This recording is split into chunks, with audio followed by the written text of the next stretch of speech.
My name is Elena Caruso, and at 36, I finally learned what my own family thought I was worth: $0, zero respect, and a signature on a quitclaim deed I was supposed to sign without reading.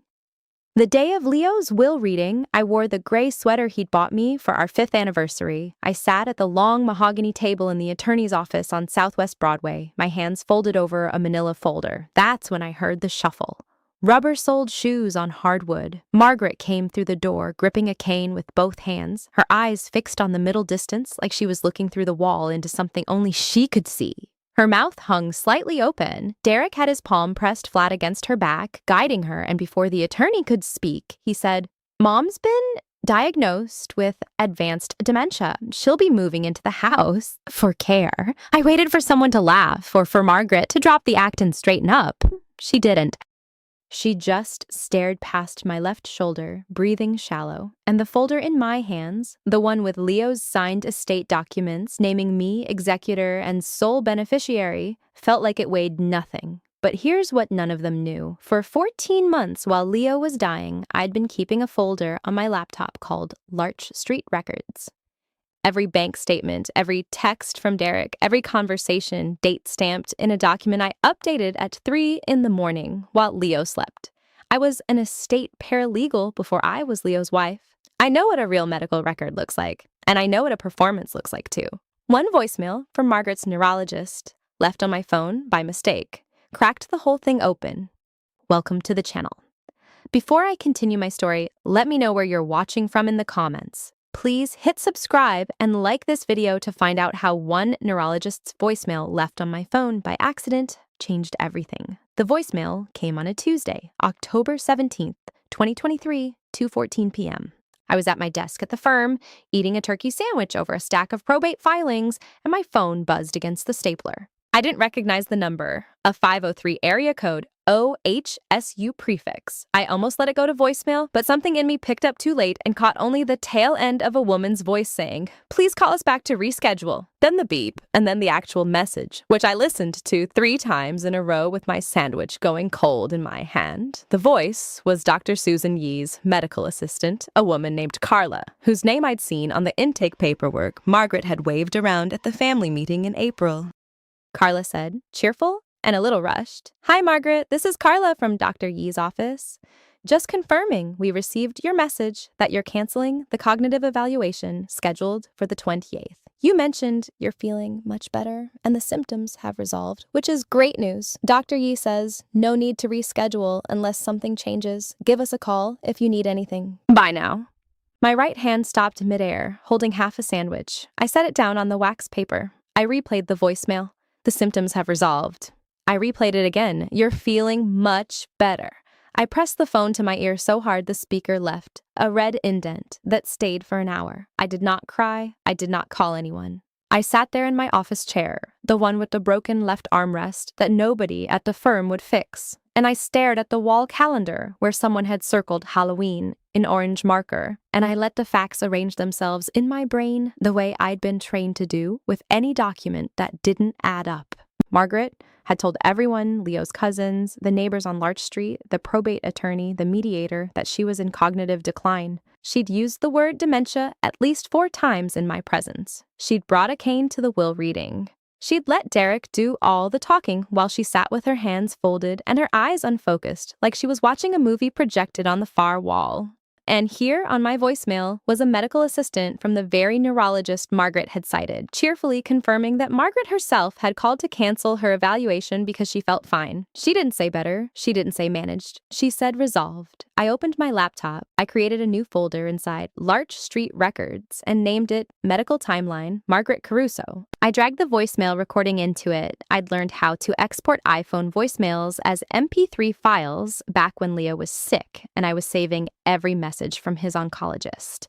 Then I opened my running chronology document, the one I'd started the night of the will reading, and I typed October 17th, 2023, voicemail from OHSU, Dr. Yee's office, Carla, confirming Margaret Caruso canceled cognitive eval scheduled for October 28th. Stated reason, symptoms resolved, feeling much better, no reschedule needed. I sat back. I looked at the entry. It sat there, small and black and factual, and it was the first crack in the wall I'd been pressing my face against for 6 months. Let me take you back to the beginning of that wall. The will reading. Because you can't understand the voicemail unless you understand that day and what Margaret looked like when she walked into the room. It was April 4th, 2023, 18 days after Leo died. I was still sleeping in his t-shirt, the gray one with the faded Portland Timbers logo, because I couldn't stand the smell of my own pajamas. My mother had flown in from Phoenix and was staying in the guest room, making me scrambled eggs I couldn't eat. The appointment was at 10 a.m. at the law offices of Harriman and Bloch on Southwest Broadway, a firm Leo's father had used 30 years ago and that Leo, in his exhaustion and pain, had never updated. I told him to update it. I told him a dozen times. But when someone is dying of pancreatic cancer, you stop fighting them about estate planning and you just hold their hand.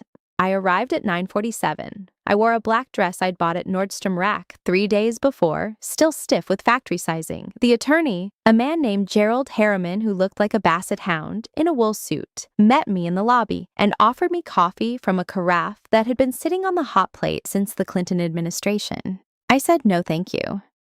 I sat in the conference room, a long walnut table with 8 chairs, and I waited. Derek arrived first. He came alone, which surprised me. His wife, Jenna, usually accompanied him everywhere. He wore a blue blazer and carried a leather folder. He shook my hand and said, "Elena, you look well," which was a lie so transparent I almost laughed. I'd lost 11 pounds since Leo's diagnosis. My face was a skull with skin stretched over it. Then Margaret arrived. I heard her before I saw her. The slow thump of something on the hallway floor. Thump. Pause, thump, pause. And then she appeared in the doorway, leaning on a black wooden cane with Derek's palm pressed flat against her back. She had on a lavender cardigan and a string of pearls I'd never seen before. Her hair, which she'd always worn in a crisp silver bob, was slightly mussed as if she'd forgotten to brush it. And her eyes. Her eyes were the thing that stopped my breath. She looked through me, past me, at a point about 6 inches behind my left shoulder. Her gaze was unfocused, dreamy, like she was looking at something very far away and very sad.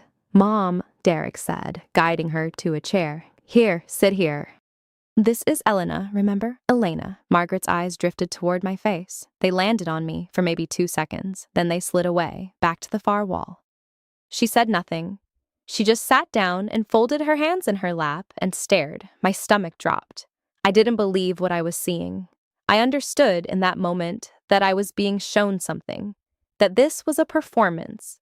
I'd watched my husband die over 14 months of real symptoms, real decline, real loss. I'd learned to read a body the way a sailor reads weather, and this woman's body gave me no sign of cognitive decline. The cane was too new. The rubber tip was unscuffed, no wear pattern. The pearls were too deliberate. The mussed hair was too even, like someone had teased it with a comb to achieve exactly the right level of dishevelment. And her eyes, when they'd flicked to my face for those 2 seconds, had registered something, recognition, calculation, and then the performance had resumed. Gerald Harriman came in and sat at the head of the table. He opened a leather-bound folder and began to read. The will was 22 pages. Leo had left the bulk of his estate to me. The house on Larch Street, the joint accounts, his retirement funds. But there was a provision, a standard one apparently, that if the surviving spouse was found to be incapacitated or otherwise unable to manage the estate, the executor, Derek, could petition for alternate administration. I knew this provision existed. I'd reviewed similar wills 100 times at my firm. It was a boilerplate clause. But the way Derek looked at me across the table, the way his mouth curved just slightly at the corner, told me he'd been waiting for that paragraph. And then Margaret spoke for the first time. In a voice that was, unmistakably, completely, terrifyingly normal. "Where is the house?" she said. "I want to go home." Gerald paused. "Margaret, we're in a meeting.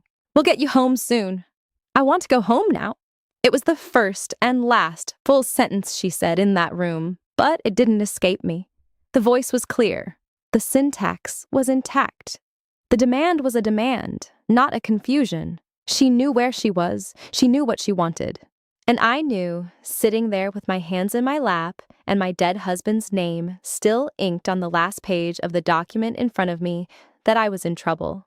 After the reading, Derek pulled me aside in the hallway, his hand on my elbow. She's been declining for months, he said, low and confidential. Leo didn't want to tell you.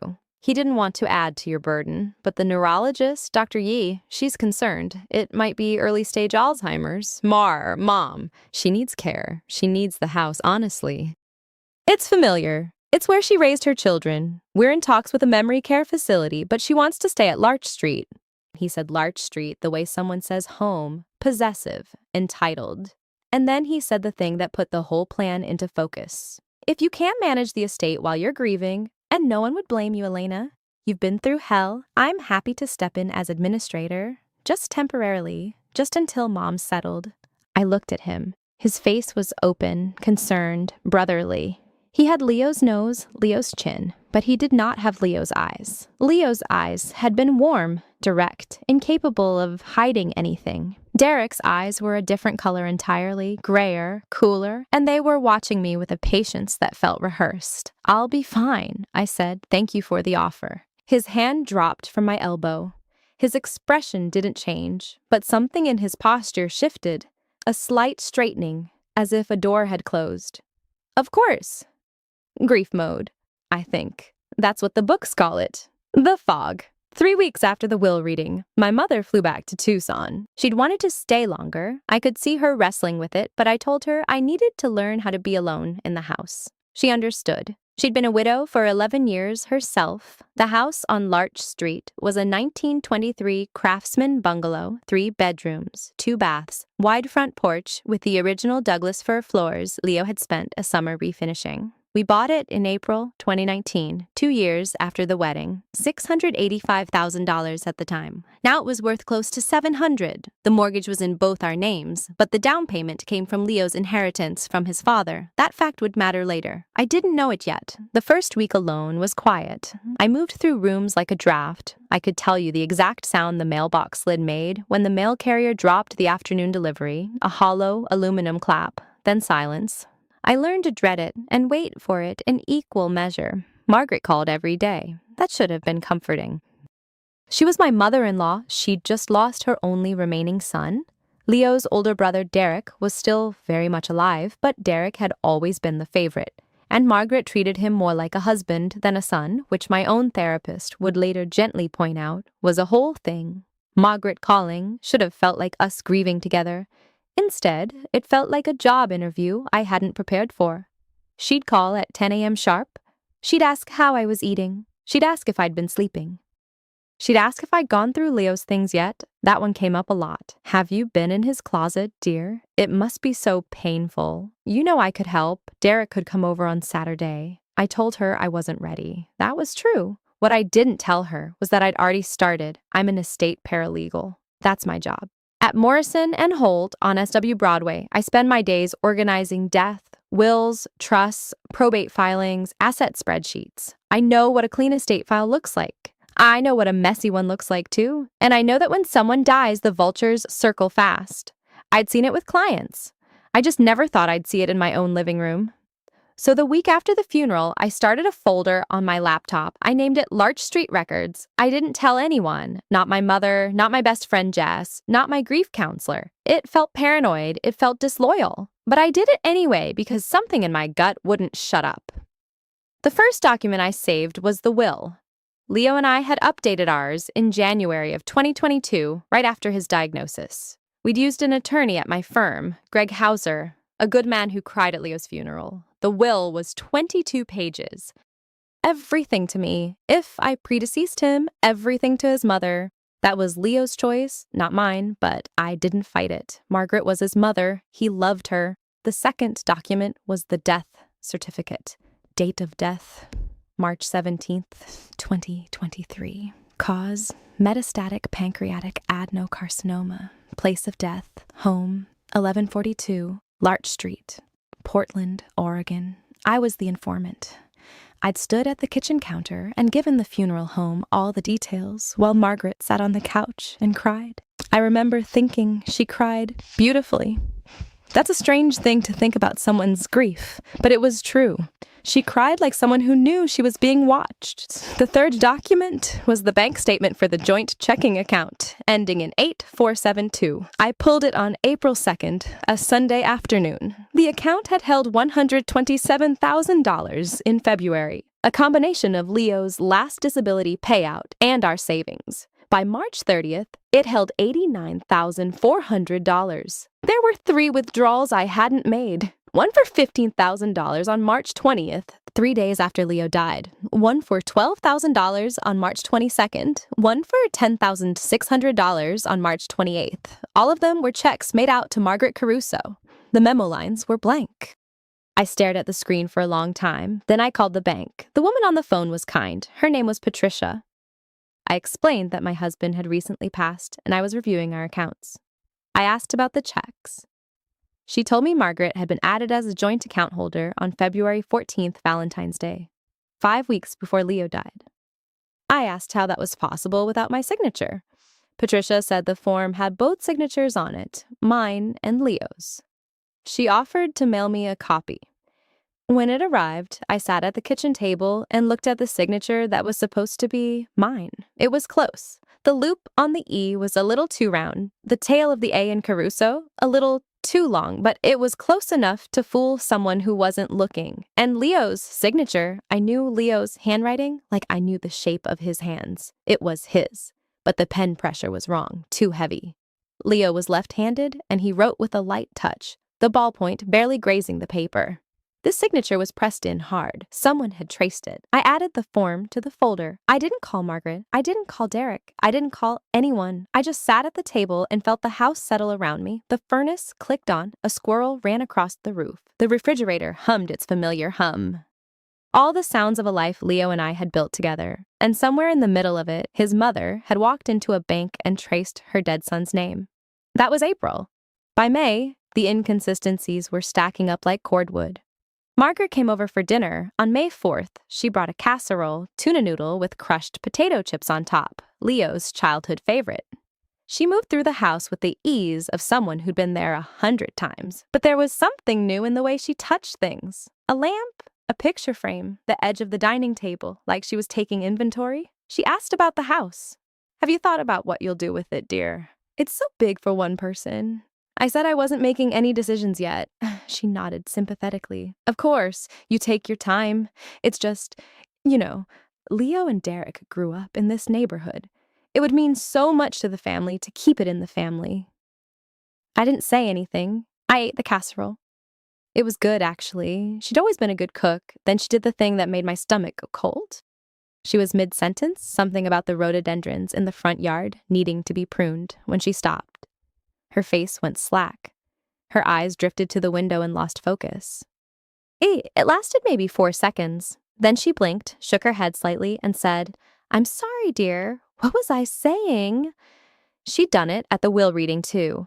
The sudden vacancy, the little head shake, the apology. Dr. Yi had diagnosed her with early-stage Alzheimer's in February, according to Derek, who'd been the one to tell me over the phone, while Margaret was too upset to talk. I'd accepted it then. I'd been too deep in grief to question it. But sitting across from her at the dinner table, watching her perform that same little ritual, something clicked. She'd lost her train of thought. Fine, it happens. But the way she came back was too practiced. The headshake was the same. The apology was the same. The rhythm of it was identical to the will reading and to a conversation we'd had on the phone the week before and to a moment at the funeral I'd half registered at the time but hadn't filed properly. She was running a script. I didn't say anything that night. I helped her to her car, a champagne-colored Lexus with heated seats and a pine tree air freshener hanging from the mirror. She squeezed my hand. "You're so strong, Elena." "Leo was so lucky to have you." I watched her drive away. Then I went back inside, opened my laptop, and added a new note to the file. May 4th. Margaret over for dinner. Tuna casserole. Asked about house. Keep it in the family. Blank out episode at table, same pattern as will reading. Timing convenient. Check Dr. Yi's credentials tomorrow. I didn't know yet that Dr. Susan Yi was a real neurologist at OHSU. I didn't know that Derek had taken Margaret to 3 appointments, all documented, all with real medical records. I didn't know that the diagnosis itself would check out on paper. What I knew was that my mother-in-law had stolen $37,600 from a joint account using a forged signature, and that every time she pretended to forget something, it was exactly when the conversation turned toward money or property. I closed the laptop. The house was dark except for the lamp in the corner, a floor lamp with a stained glass shade that Leo had found at a vintage shop on Hawthorne. He'd been so proud of that lamp. $23. He'd talked about it for a week. I sat in the quiet and listened to the furnace cycle off. Somewhere down the street, a dog barked twice and stopped. I thought about the woman who had taught Leo how to make marinara sauce from scratch, who had cried at our wedding, who had hugged me in the hospital waiting room during Leo's first round of chemo. I thought about the warm maternal mask she wore so easily, and I thought about the cool, assessing look I'd caught on her face once, just once, when she'd glanced around the living room and hadn't known I was watching from the hallway. It was the look of someone doing math. I went home to the house on Larch Street. Our house, Leo's and mine. I walked through the front door and stood in the hallway for a long time, still wearing my coat, keys cold in my hand. The house was quiet in that particular way houses are quiet after someone dies. Not peaceful quiet, the kind where the silence has weight.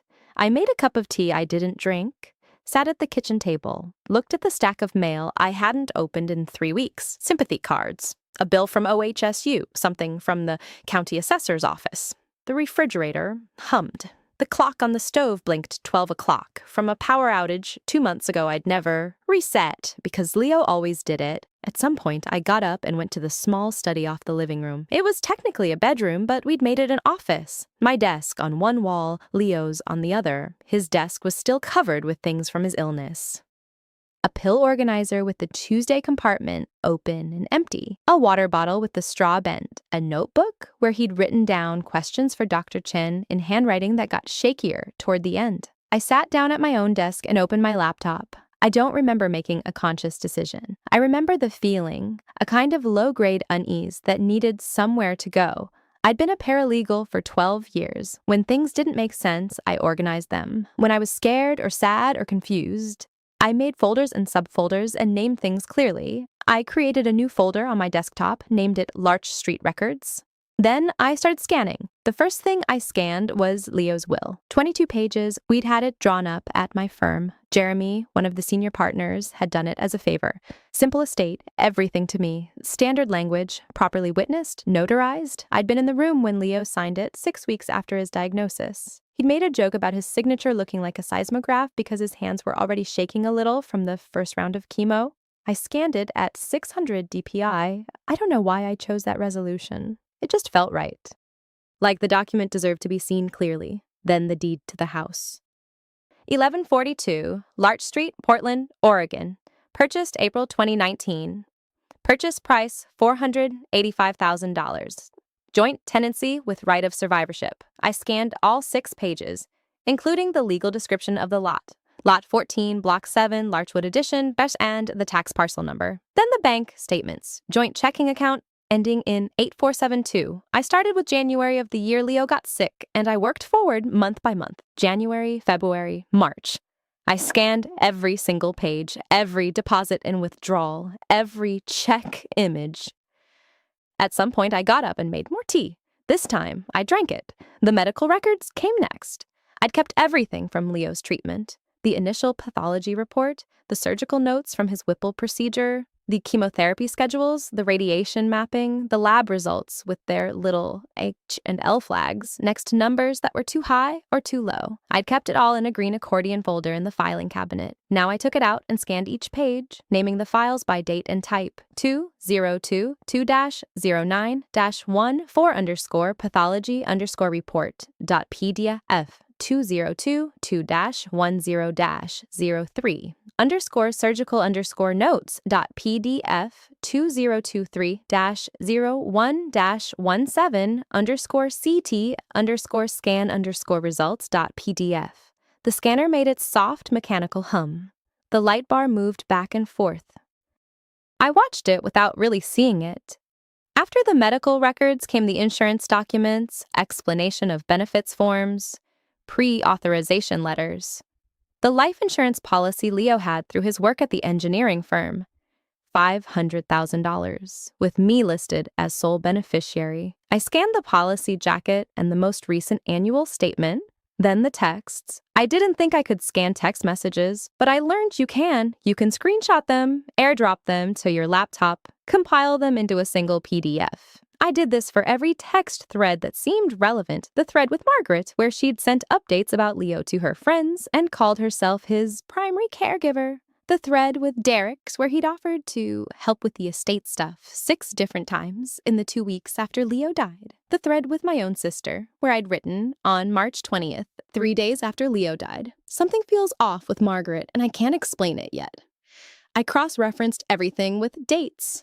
That was the paralegal habit. Dates were the skeleton. You hung everything else on them. If you had dates, you had a timeline. If you had a timeline, you could see gaps.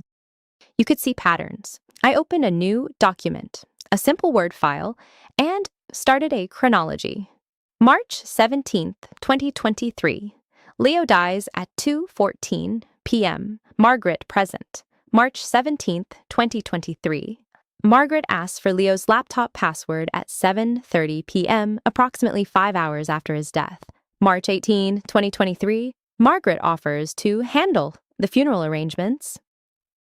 Asks for access to joint checking account to pay for things. March 20th, 2023. I decline. Margaret seems hurt.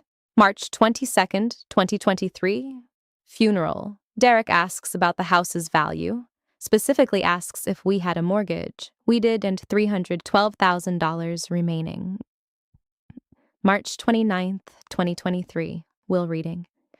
Margaret claims to have memory issues. Derek mentions neurologist Dr. Susan Yee at OHSU. Asks for medical power of attorney for Margaret. April 4th, 2023. Margaret's claims of cognitive decline relayed via Derek. No documentation provided. I stopped typing and looked at what I'd written. 7 entries, 7 small facts, none of them remarkable on their own. I thought about the look on Margaret's face in the living room, the cool math look. It was the look of someone doing math. I went back to scanning the property tax records from the county assessor's website, the most recent appraisal. We'd refinanced in 2021, and the bank had required $910,000 at that time. The receipts from Leo's funeral, which I'd paid for out of the joint account and kept in an envelope in the desk drawer. The thank you cards I'd sent to people who brought casseroles and flowers, because I'd made a list of who gave what, because that was the kind of person I was. I scanned the sympathy card Margaret had given me at the funeral. To my dear daughter-in-law, with love, Margaret. I held it in my hands for a moment before placing it on the scanner bed. Her handwriting was perfect, looping, elegant, steady. Not the handwriting of someone losing their cognitive function. I scanned it anyway. 600 DPI. Filed under 2023-03-22 _ card _ Margaret.p. DF. The light outside the window changed. When I'd started, it was early afternoon. Now the room was dim, and my shoulders ached, and the digital clock on my desk said 8:47 p.m. I'd been scanning for more than 7 hours. I looked at the folder on my desktop. Large Street Records. It contained 43 files so far. Financial documents, medical records, text message, screenshots, the beginnings of a chronology. I didn't know why I was doing it. Not yet. I told myself it was just habit, just the way my brain worked, just something to do with my hands while my heart was still raw and bleeding. But somewhere underneath that, there was another reason, a quieter one. A reason I couldn't name yet, but could feel like a splinter you know is there, even though you can't see it. I was building something. I closed the laptop, went to the kitchen, ate a piece of toast standing at the counter, looked at the empty chair on the other side of the table. Then I went back to the study, opened the laptop again, and created a subfolder. I named it Margaret. I started with the bank statements. That was the obvious place. Leo and I had a joint checking account at On Point Community Credit Union, the one ending in 8472. As of Leo's last full month, February 2023, the balance sat at just over $127,000. That money was for the mortgage, the property taxes, the medical bills that insurance didn't swallow. Standard stuff. We'd been meticulous about it during his illness because there was no room for chaos. I handled the day-to-day transfers. Leo approved them from his phone when he was still lucid, and after he couldn't, I kept a running log in a notebook on the kitchen counter so he could see it when he felt up to looking. By March 20th, 3 days after he died, the account had dropped to $89,400. I remember staring at that number on my laptop screen in the study. A cup of cold coffee next to me. The house too quiet. $37,600 had moved out in 2 transactions. One for $20,000 on March 10th, labeled Margaret Caruso, medical expenses. One for $17,600 on March 18th, the day after he died, labeled loan repayment, Derek Caruso. I had never authorized either of them. My hands were steady, but my stomach turned hard. I pulled up the account settings and saw that Margaret had been added as a joint account holder on February 28th, 12 days before Leo died. He was in hospice at that point, on a morphine drip, his eyes closed most of the time. I was the one who signed everything. I was the one who sat with the notary from the hospice agency when we updated the advance directive. I did not add Margaret to the checking account. I called the credit union. Spent 47 minutes on the phone with a customer service rep named Tamika, who was kind but firm.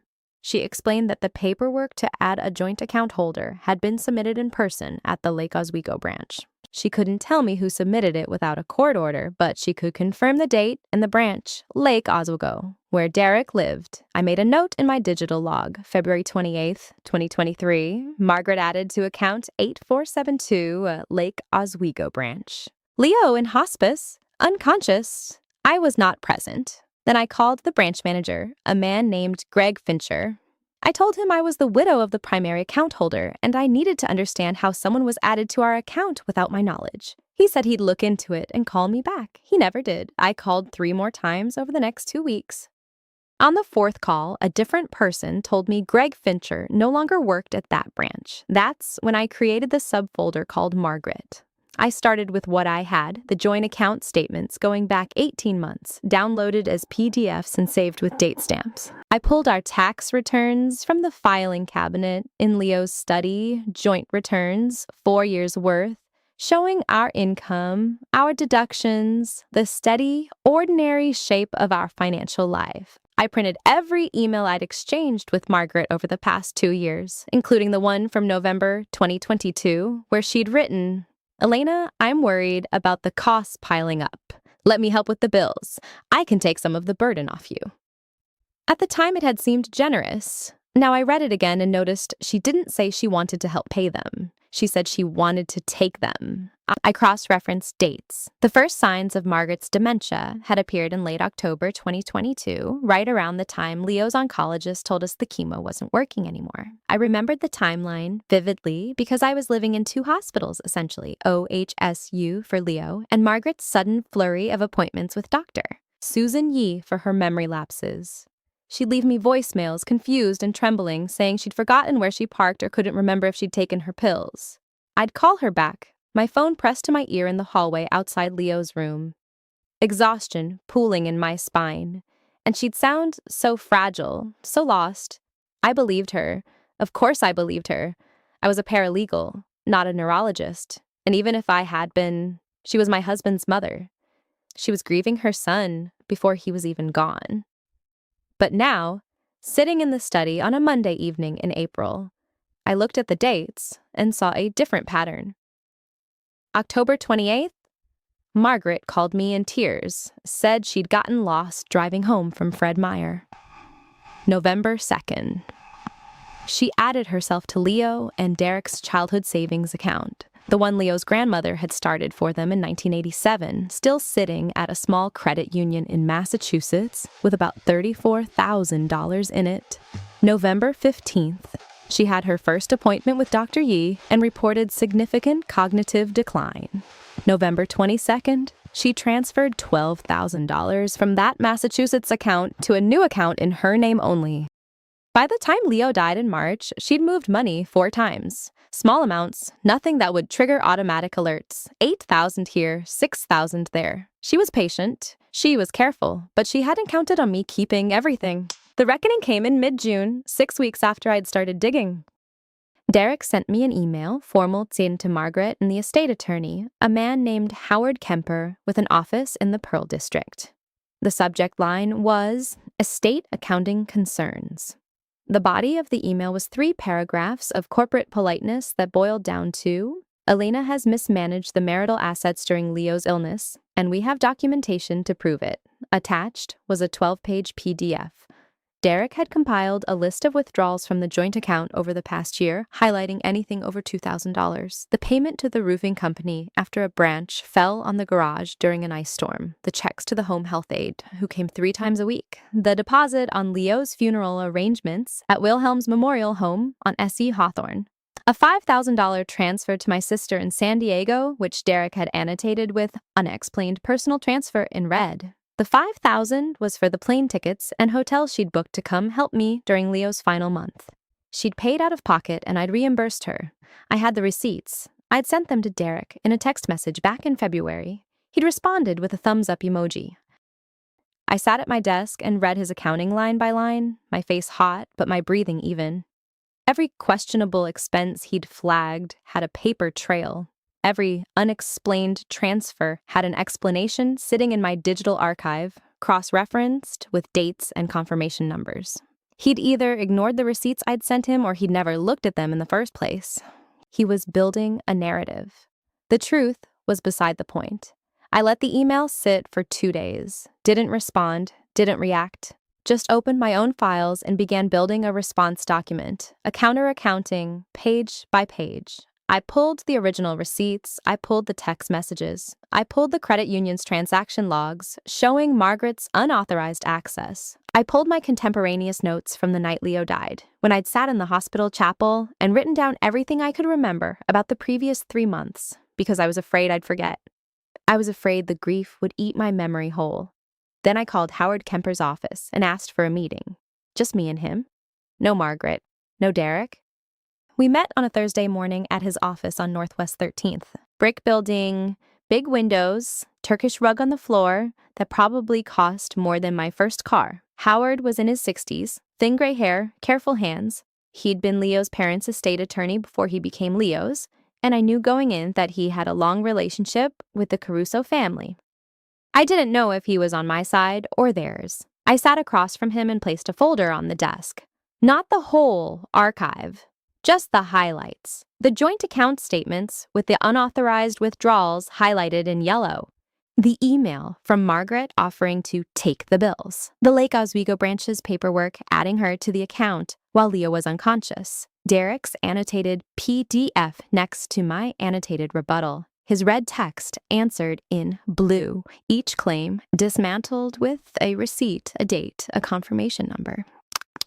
Howard put on his reading glasses and went through every page. The office was silent except for the turning of paper and the distant hum of traffic on Burnside. It took him 22 minutes. I know because I watched the clock on his desk, a heavy brass thing shaped like a ship's wheel. When he finished, he took off his glasses and looked at me.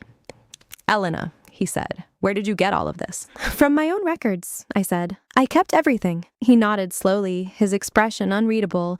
Then he said, "Margaret and Derek have requested a formal family mediation to resolve the estate disputes. They've hired a mediator, Judith Albright. She's very experienced. They want it scheduled for late July." I didn't flinch. "That's fine. You understand they're going to present Derek's accounting as evidence of financial mismanagement. They're going to argue that you're not fit to manage Leo's share of the estate. Margaret will likely present her medical records." "I understand." Howard studied me for a long moment. He had the kind of face that gave nothing away, but something shifted behind his eyes. Not quite warmth, but maybe recognition. The look of a man who'd been doing this work for decades and could tell when someone was telling the truth. "I'll arrange it," he said. I drove home to the house on Larch Street, the house Leo and I had bought when we were still young enough. The study was cold.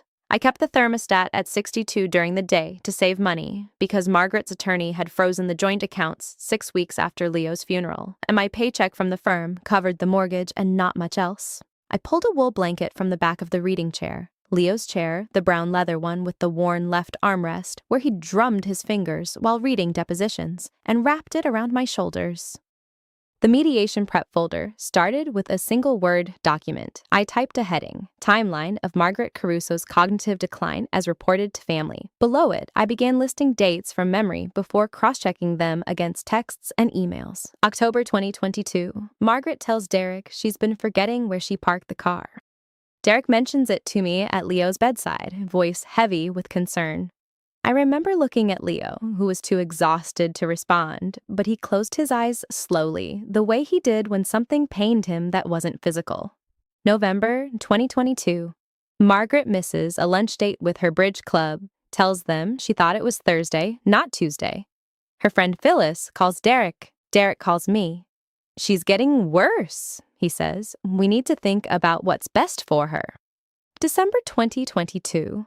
Margaret wanders away from a Christmas market downtown. Derek finds her 20 minutes later, sitting on a bench near the food trucks, looking confused. She tells him she couldn't remember which direction she'd come from. I stopped typing and stared at that entry. The Christmas market was on a Saturday. I remembered because I'd been at the hospital all day. Leo had developed a blood clot in his leg, and they were adjusting his medication. Derek had called me at 4:15 p.m. to tell me about the incident. And I'd stood in the hospital corridor with my phone pressed to my ear, trying to absorb one more crisis while Leo slept behind a curtain. What I hadn't told Derek then, what I hadn't told anyone, was that I'd seen Margaret the night before. She'd come to the house to pick up a casserole dish. I'd made her a lasagna the week prior, trying to be kind, trying to keep some thread of family intact. And she'd stood in my kitchen and described, in perfect detail, a legal dispute her neighbor was having over a property line easement. She'd used the word encumbrance. She'd recalled the exact square footage of the disputed strip. I'd thought at the time, this woman's mind is sharper than mine on 4 hours of sleep. I added that to the timeline. Friday, December 16th, 2022. Margaret discusses property law with precision. Saturday, December 17th, 2022. Reported disorientation at Christmas market. The pattern was there, if you looked. Episodes always happened when Derek was the sole witness, or when they were reported to someone other than me, and I heard about it secondhand. Never in front of Leo's doctors, never in front of the hospice nurses, never when I was alone with her. I worked on the timeline until my eyes burned. At 11 o'clock, I closed the laptop and went to bed, but I didn't sleep well. The house made sounds Leo used to interpret for me, the furnace kicking on, the floorboards contracting, the branch of the dogwood tree scraping the guest room window when the wind came from the west. Now I just lay there and listened, a stranger to my own house. The voicemail came on a Tuesday morning in mid-April. I was in the kitchen, packing my lunch for work, a turkey sandwich on the last of the bread, an apple, the same lunch I'd packed every day for months because it required no thought, when my phone buzzed on the counter. A Portland number I didn't recognize. I let it go to voicemail. 10 minutes later, brushing my teeth, I tapped the notification. The message was 19 seconds long. A woman's voice, professional, slightly hurried.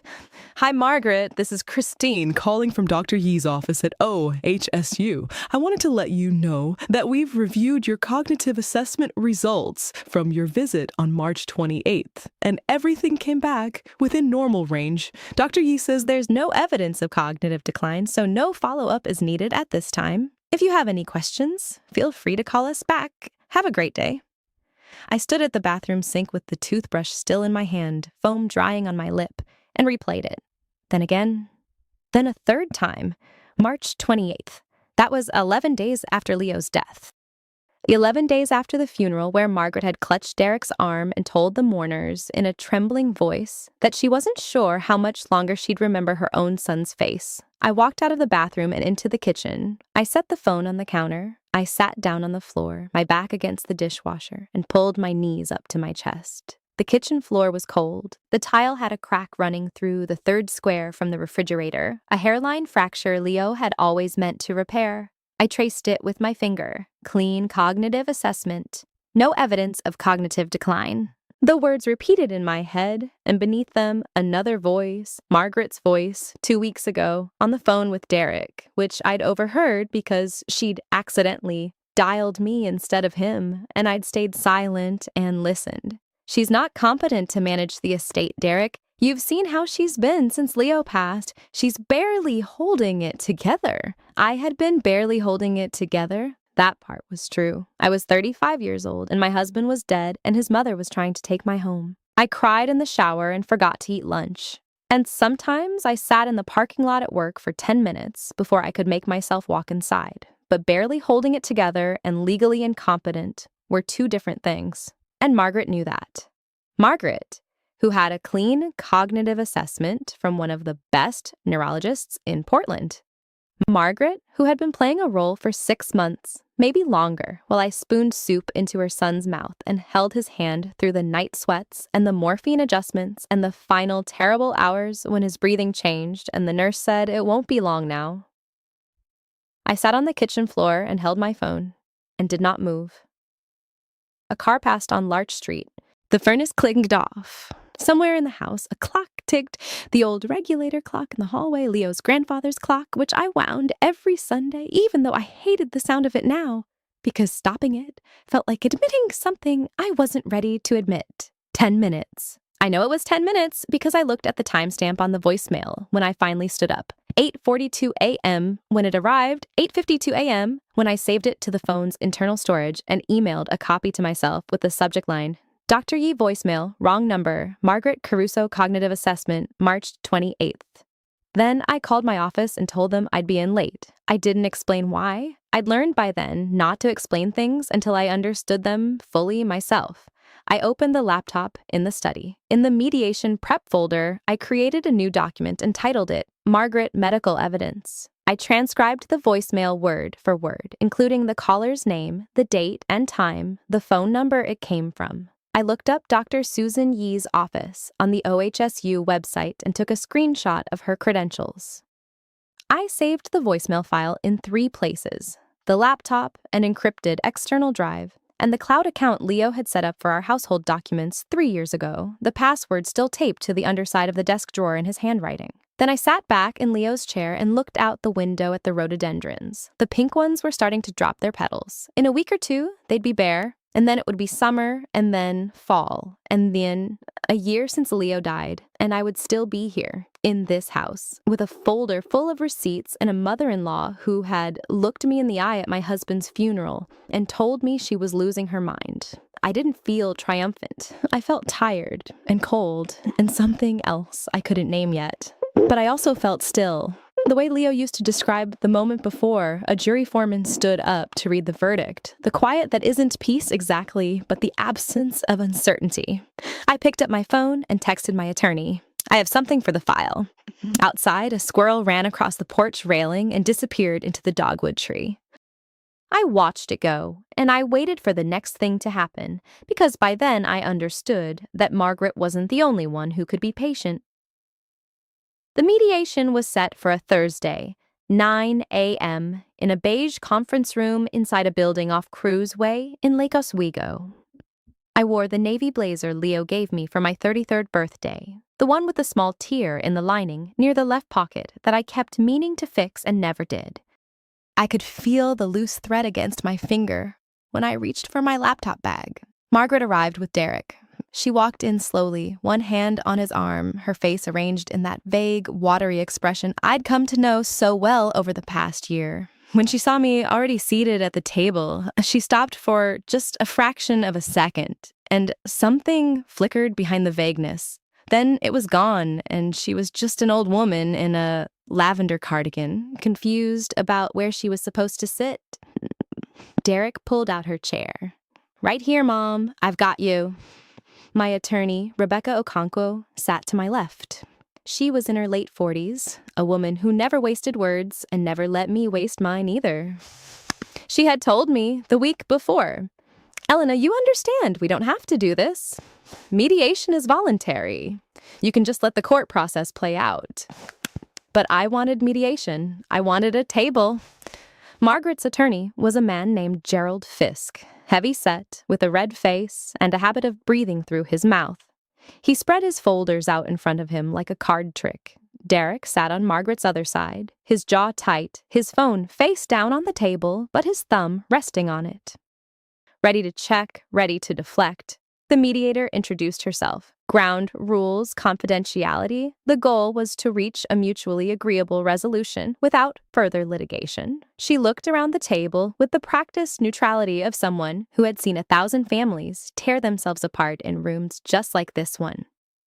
Gerald Fisk spoke first. He talked about Margaret's diagnosis, her vulnerability, her diminished capacity. He used the phrase undue influence in reference to me, carefully, like he was setting down a scalpel. He said that Leo's final months had been a time of confusion, that Margaret had only ever wanted to protect her son's legacy, that the transfers from the joint account were made with Leo's verbal approval during a period when I was, in his words, emotionally overwhelmed and perhaps not the most reliable custodian of his wishes. Derek nodded along. His face was a study in performative concern. I let them talk. I watched Margaret's hands, folded on the table in front of her. Her fingers were still. A woman with advanced dementia, who couldn't remember what day it was, who called Derek by her dead husband's name, who was too confused to manage her own medications. Her hands were perfectly still. These were not the restless, searching hands I'd seen in the memory care unit where my own grandmother had spent her last years. These hands knew where they were. Rebecca gave her response, measured, professional. She laid out the timeline of the withdrawals from account 8472. She mentioned the deed transfer on the Lart Street house. She said we had questions about the validity of the medical documentation provided by Dr. Yee's office, given that a separate set of records obtained through a records release, signed by Margaret herself, before the guardianship petition, Rebecca noted, showed no cognitive testing consistent with a dementia diagnosis until the visit of February 3rd, 2023. At the mention of the date, Derek's thumb twitched on his phone. February 3rd, 2023. Leo had been dead 6 weeks. Margaret blinked slowly. I don't remember any of that, she said, her voice thin and papery. I don't remember things very well anymore. The mediator turned to me. Elena, is there anything you'd like to say? I had been quiet for nearly 40 minutes. I opened my laptop. I have a few questions for Margaret, if that's all right. Gerald Fisk started to object. Something about his client's condition, the stress of the proceedings, but Margaret held up her hand. It was a small gesture, almost imperceptible, but Fisk stopped talking immediately. He stopped because it was the gesture of a woman accustomed to being obeyed, and also because a confused old lady who didn't know where she was would not have made it. Derek saw it too. His face tightened. Margaret, I said, do you remember the day Leo and I closed on the house on Larch Street? It was June 14th, 2019. You came with us to the title company. You brought a bottle of Prosecco and paper cups, and we drank it in the empty living room sitting on the floor. She tilted her head. That sounds lovely, dear. The memory isn't there anymore. It's such a cruel thing, this disease. I nodded. I didn't argue. My second question, do you remember the name of the neurologist who diagnosed you? A pause, just a small one. Dr. Yee. She's been very kind. And my third question, I said, when Derek drove you to the bank on March 29th, 2023, to close the joint account, the account that held $127,000, did you understand what you were signing? The room went very still. Gerald Fisk said, I'm going to object to this line of, I don't remember any bank, Margaret said. Her voice was still thin, but there was a new edge to it, a tightness around the words. I don't remember. I can't be expected to remember things from so long ago. I turned my laptop around so the screen faced the table. I opened the folder labeled Larch Street Records. I clicked on a file. The voicemail played. Margaret's voice filled the room. Clear, sharp, not a trace of the watery vagueness. Elena, it's Margaret. I just left the bank. Derek says you've been asking about the account. Let me be perfectly clear. That money was my son's, and my son's money belongs to his family, not to some woman who married into it for 5 minutes. You got more than you deserved already. If you keep pushing this, I will make sure everyone knows exactly what kind of person you are. Do you understand me? Do not call me back." The silence afterward was a physical thing. It pressed against my ears. Derek's face had gone the color of old newspaper. His mouth opened and then closed again. Gerald Fisk was staring at Margaret with an expression I couldn't quite read. Something between shock and a very professional kind of fury. Margaret's hands were no longer still. Her fingers were gripping each other, knuckles white. She started, and her voice was different now, stronger, the papery quality gone. You can't. March 29th, 2023, I said, 12 days after Leo died. 6 days after the will reading, where you told everyone you couldn't remember what year it was. I closed the laptop. I kept everything I said, every text, every email, every voicemail, every bank statement, every medical record. I cross-referenced them with dates. I made notes the same day things happened, while they were still fresh. I have a timeline that stretches back 18 months, and every single entry is supported by a document or a recording or a witness statement. I looked at Margaret. She looked back at me, and the vagueness was entirely gone now. Her eyes were hard and bright and furious, and she looked nothing like a confused old woman. She looked like someone who had been caught. "There's a name for what you did," I said. "I read about it later. They call it gaslighting. When someone makes you question your own reality so they can control what you believe. It took me a long time to understand that's what was happening, but I understand it now." Gerald Fisk closed his folder. He didn't say anything. He just closed it slowly and pushed his chair back from the table.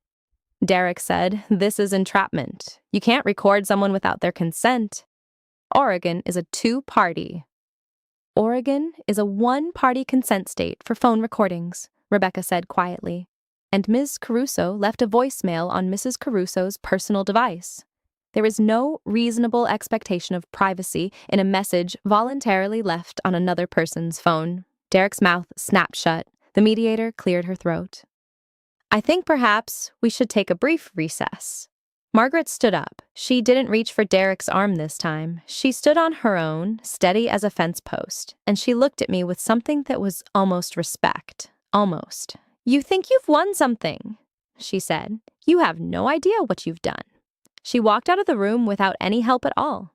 Derek scrambled after her, his chair scraping against the floor, his phone clattering onto the carpet. He bent to pick it up, and his hands were shaking. I stayed in my chair. Rebecca put her hand on my arm for just a moment, a brief pressure, and then she stood to talk to the mediator. I looked at the empty chair where Margaret had been sitting. The lavender cardigan had left a small piece of lint on the backrest.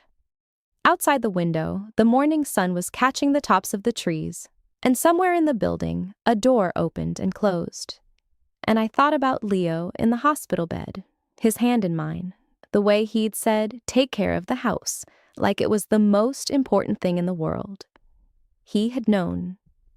I think in the end, he had known exactly what his mother was capable of. I closed my laptop and slid it into my bag. The loose thread in my jacket pocket caught on my finger again. And this time, I didn't pull away from it. I let it tug. The morning mediation wasn't supposed to be a reckoning. It was billed as a final attempt to settle the estate without a formal court battle, which nobody wanted. 4 attorneys, 1 retired judge turned mediator, and a conference room in a building on Southwest Broadway with windows that looked out on the gray Portland sky. Derek came in a suit that cost more than my first car, and Margaret arrived in a wheelchair she didn't need. I watched her forget how to walk between the parking garage and the elevator, then remember again when no one was looking. Derek fussed with the footrests, and she patted his hand and said, "Thank you, dear," in a voice that trembled just enough. It was a beautiful performance. I'd spent a year studying the mechanics of it, and I had to admit she was good. The mediator was a woman named Joan Kirkland, late 60s, sharp eyes behind tortoiseshell glasses. She'd seen everything twice, you could tell. She laid out the agenda, the house, the joint accounts, the personal property, the debts, standard stuff. Everyone agreed to keep it civil. Then Margaret's attorney, a smooth-faced man named Chen, who charged $700 an hour, cleared his throat and said his client had concerns about the validity of certain financial records. Now, specifically, he said, there were questions about whether Elena had exercised undue influence over Leo in the final months, when he was heavily medicated and vulnerable.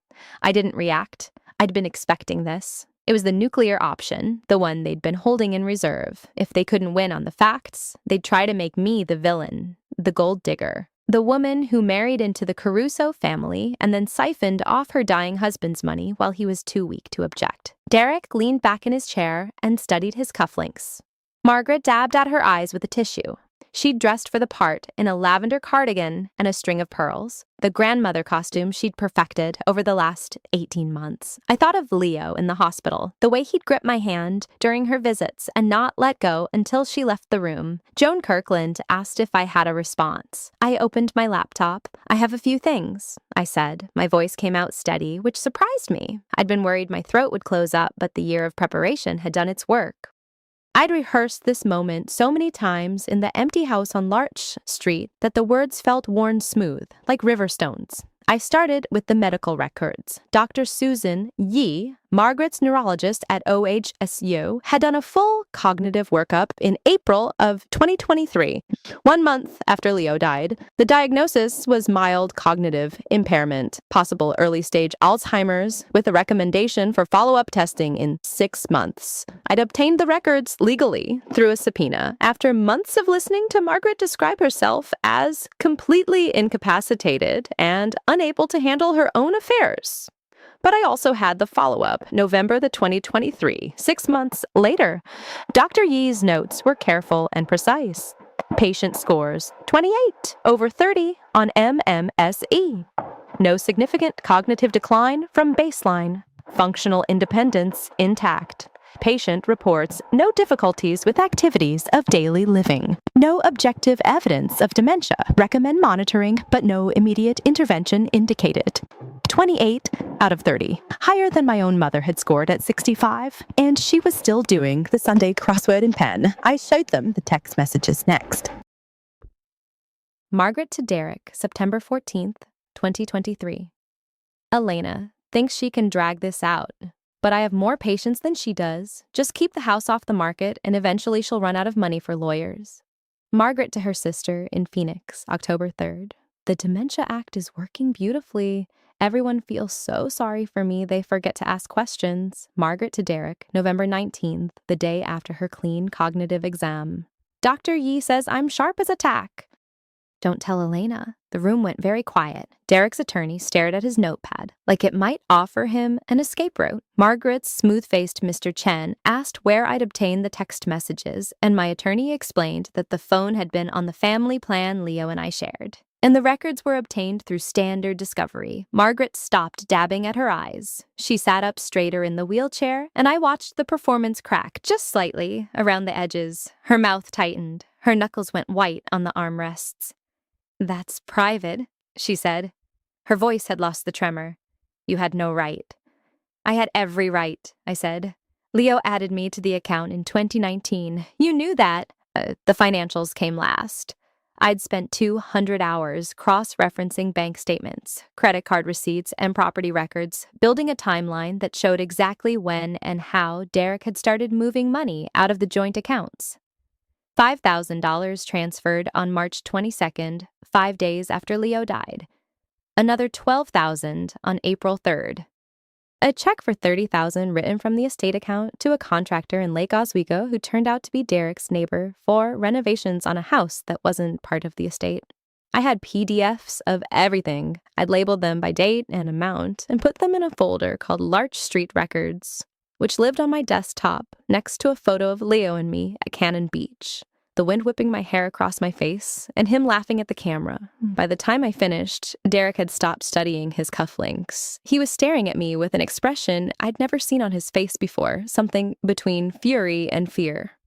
Margaret looked old, not the costumed old of the wheelchair and the lavender cardigan, but genuinely old, the way people look when something they'd built for decades collapses in an afternoon. Joan Kirkland took off her glasses and cleaned them with a cloth from her purse. She did it slowly, like she was giving everyone time to breathe. "I think," she said, "we can dispense with the undue influence argument. The settlement took another 4 hours. I won't bore you with the details. What matters is this. The house at 1142 Larch Street stayed with me, free and clear."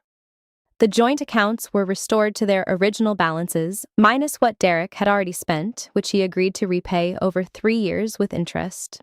Margaret's incapacity claim was withdrawn, and Mr. Chen made a point of shaking my hand at the end, which I think was his way of apologizing for the client. Derek didn't shake my hand. He walked out ahead of Margaret, leaving her to maneuver the wheelchair herself, which she did with perfect competence. She paused at the door and looked back at me, and for a second I thought she was going to say something. An apology, maybe, a curse. I couldn't tell, but she just pressed her lips together and pushed through into the hallway, and that was the last time I saw her. My attorney packed up her briefcase and told me I'd done well, which was kind of her, but I didn't feel like I'd won anything. I felt like I'd spent a year of my life fighting ghosts in a house that was too quiet, and now the ghosts were gone and all I had left was the quiet.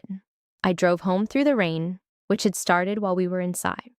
Portland in March is all gray sky and wet pavement and the smell of damp earth. The cherry trees on Larch Street were starting to bud, tiny green knobs on the bare branches. I parked in the driveway and sat in the car for a long time, watching the rain beat on the windshield. Inside, the house was cold. I'd turned down the heat before I left, not knowing how long the mediation would take.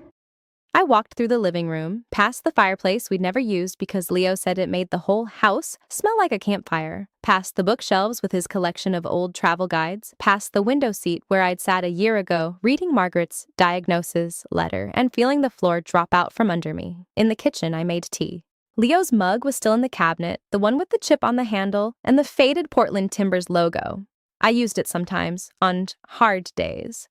Today was a hard day. I carried the tea to the living room and sat on the couch with my laptop. The Larch Street Records folder was still on the desktop, right where I'd left it.